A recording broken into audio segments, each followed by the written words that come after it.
18 years से लाहौर की छतों पे सन्नाटा। 2007 से लाहौर का बेरंगा और साइलेंट आसमान। और इन सालों में टूरिज्म इंडस्ट्री का अरबों रुपए का नुकसान। और ये सब कुछ बदलने लगा है इसी साल 6, 7 और 8 फरवरी को। दोस्तों, गवर्नमेंट ऑफ पंजाब ने ऑफिशियल ग्राउंड्स पे बसंत से बैन को खत्म कर दिया है। और ये जो बसंत है 2026 वाली, ये कंप्लीटली मुख्तलिफ होगी फ्रॉम द बसंत ऑफ 2007। 2007 में या उससे पहले जो बसंत मनाई जाती थी, ये वाली बसंत जो इस साल मनाई जाएगी, ये उससे बिल्कुल डिफरेंट होने वाली है, क्योंकि इसमें सर्टेन कोड ऑफ कंडक्ट को फॉलो करना होगा और उसके अलावा एसओपीज को फॉलो करना होगा। और ये वाहिद बसंत है जो कि काइट फ्लाइंग ऑर्डिनेंस 2025 के अंडर गवर्न की जाएगी। और अगर आप लोग इंटरेस्टेड हैं पाकिस्तान में बसंत मनाने में, तो ये वीडियो आपके लिए बहुत ज्यादा इंपॉर्टेंट है, क्योंकि इसमें हम डिस्कस करेंगे क्या लीगल बाउंड्रीज हैं, किस तरह से आपने इन 3 दिनों को यानी 72 आवर्स को सेलिब्रेट करना है और किन किन चीजों को आप लोगों ने फॉलो करना है। So the big announcement is कि 6, 7 और 8 फेब को 2026 इन डेट्स को टेंटेटिवली डेडिकेट किया जा रहा है फॉर बसंत सेलिब्रेशन, जो कि अपकमिंग वीकेंड बनता है। इससे पहले ये जो इवेंट है ये सेलिब्रेट किया जाता था 2006 में, और 2006 में इसको ऑफिशियल ग्राउंड्स पे बैन भी किया गया, क्योंकि उस टाइम पे मैसिव हेल्थ हैजर्ड जो है वो सामने आए थे इस इवेंट से जुड़े हुए। क्योंकि उस टाइम पे जो स्ट्रिंग्स यूज की जाती थी, जो डोरी यूज की जाती थी, वो बेसिकली मेटल स्ट्रिंग्स होती थी, जिसकी बेसिस पे काफी सारे लोग जो है वो इंजर्ड भी हुए, काफी सारे लोगों की इवन डेथ भी हुई, और कुछ केसेस में इलेक्ट्रोक्यूशन के इंसिडेंट्स भी जो है वो सामने आए, जिसकी बेसिस पे उस टाइम पे गवर्नमेंट को ऑफिशियल ग्राउंड्स पे इसको बंद करना पड़ा, बैन करना पड़ा, क्योंकि सेलिब्रेशन से ज्यादा देखा गया था कि लोगों के लिए हेल्थ हैजर्ड जो है वो क्रिएट हो रहे हैं इस इवेंट से जुड़े हुए, जिसकी बेसिस पे उसको बंद करना पड़ा। इस बसंत के बारे में सबसे इंटरेस्टिंग बात यह है कि इसको सेफ बसंत कहा जा रहा है और टेक्नोलॉजी ओरिएंटेड बसंत कहा जा रहा है, क्योंकि गवर्नमेंट ऑफ पंजाब जो है that is trying it's level best कि इसको ज्यादा से ज्यादा सेफ और सिक्योर बनाए, जिसमें ह्यूमन हेल्थ हैजर्ड जो है उसको मिनिमाइज किया जा सके और जो एंजॉयमेंट है उसको मैक्सिमाइज किया जा सके। इस चीज को इंश्योर करने के लिए कुछ सिस्टम्स को इंप्लीमेंट किया गया है, जिसमें सबसे पहला सिस्टम है द QR कोड सिस्टम। आप पंजाब में किसी भी जगह से जब गुड्डा खरीदेंगे, काइट खरीदेंगे या फिर स्ट्रिंग यानी डोरी खरीदेंगे, तो that should be QR code registered. QR code उसके ऊपर एक तो होना चाहिए और वो रजिस्टर्ड होना चाहिए फ्रॉम ई-बिज ऐप, जो कि पंजाब की अपनी एक ऐप है, गवर्नमेंट ऑफ पंजाब की एक अपनी एक ऐप है। और उससे उस काइट का और जो डोरी है उसका रजिस्टर्ड होना बहुत जरूरी है। अगर वो रजिस्टर्ड नहीं है तो इस तरीके से QR कोड के थ्रू जो मैन्युफैक्चरर है उसको पकड़ा जा सकता है, उसको ट्रैक किया जा सकता है। और अगर जो डोरी है उसकी क्वालिटी सही नहीं है, यानी उसमें मेटल यूज किया गया, केमिकल यूज किया गया है जो कि प्रॉब्लम कर सकता है दूसरे इंसानों के लिए, तो उस बेसिस पे भी QR कोड के थ्रू उसको ट्रैक किया जा सकता है और उसको पकड़ा जा सकता है। तो यहाँ पे इस बेसिस पे जो QR कोड है वो बड़ा इंपॉर्टेंट रोल प्ले करेगा। तो इन केस अगर आप भी गुड्डा जो है वो खरीदना चाहते हैं और डोरी खरीदना चाहते हैं, तो उसके ऊपर इंश्योर कीजिए कि QR कोड का होना बहुत जरूरी है। इसके अलावा जो दूसरा सिस्टम है दैट इज जोन मैपिंग।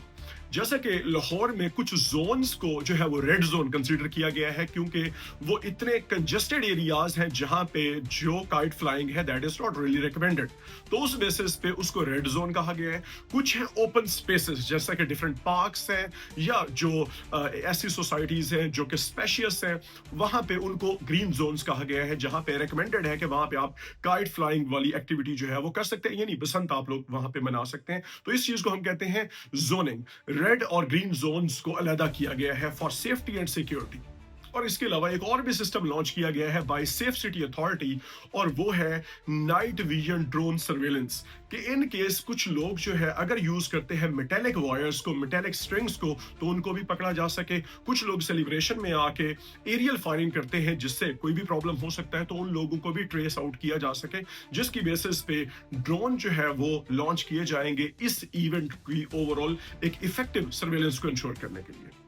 और इसके अलावा एक और भी चीज मैंडेटरी है कि बाइक्स जो है, मोटर बाइक्स, उसके सामने एक रॉड का, एक एंटेना का जो है वो होना जरूरी है, जिसकी बेसिस पे इन केस अगर कोई जो है वो मेटेलिक स्ट्रिंग सामने आ भी जाए तो वो जो रॉड है वो प्रोटेक्ट करेगा जो भी मोटर बाइकर है। और अगर इन एसओपीज को फॉलो ना किया गया तो उसके ऊपर एक लीगल फ्रेमवर्क मौजूद है जिसे कहते हैं kite flying ordinance 2025। For example, for the first time parents और हाउस ओनर्स को रिस्पॉन्सिबल ठहराया जाएगा अगर इस तरह की कोई बैड अकरेंस होती है। अगर कोई भी माइनर काइट फ्लाइंग में इन्वॉल्व है मेटेलिक वायर में, जिसमें जिसमें मेटेलिक वायर को यूज किया गया है, तो उस बेसिस पे उसके पेरेंट्स के खिलाफ जो है वो केस किया जा सकता है और इवन उनको अरेस्ट भी किया जा सकता है। और अगर मेटेलिक वायर को यूज किया गया और अगर एरियल फायरिंग की गई तो उसकी सजा 3 से 5 साल कैद की है। 3 से 5 साल तक उसको इम्प्रिजन किया जा सकता है। और जो फाइन अप्लाई होगा that is up to 20 lakh rupees, यानी 2 मिलियन रुपीज जो है वो पीकेआर उसके ऊपर फाइन अप्लाई होगा। और इसके अलावा कुछ जो बैंड आइटम्स हैं, उसमें सबसे पहला जो बैंड आइटम है दैट इज मेटेलिक वायर आपके पास नहीं होनी चाहिए, यानी आप उसको यूज नहीं कर सकते। नायलन जो स्ट्रिंग है उसको भी यूज नहीं कर सकते। लार्ज जो स्पूल्स होती है यानी चरखीज है उसको भी यूज नहीं कर सकते। सिर्फ छोटा आपके पास डोरी बेस जो पिन्ना होता है वो होना चाहिए, उसको आप सिर्फ यूज कर सकते हैं और वो भी क्यूआर कोड जो है वो रजिस्टर्ड होना चाहिए। और इवन इन एसओपीज में जो गुड्डा है, पतंग है, उसका साइज भी बताया गया है कि आपका जो पतंग है वो 35 इंच विड्थ से लेके 40 इंच विड्थ तक होना चाहिए और इससे ज्यादा बड़ा नहीं हो सकता। इस तरह के इवेंट का ना सिर्फ साइकोलॉजिकल बेनिफिट्स हैं बल्कि इसके इकोनॉमिक बेनिफिट्स भी हैं।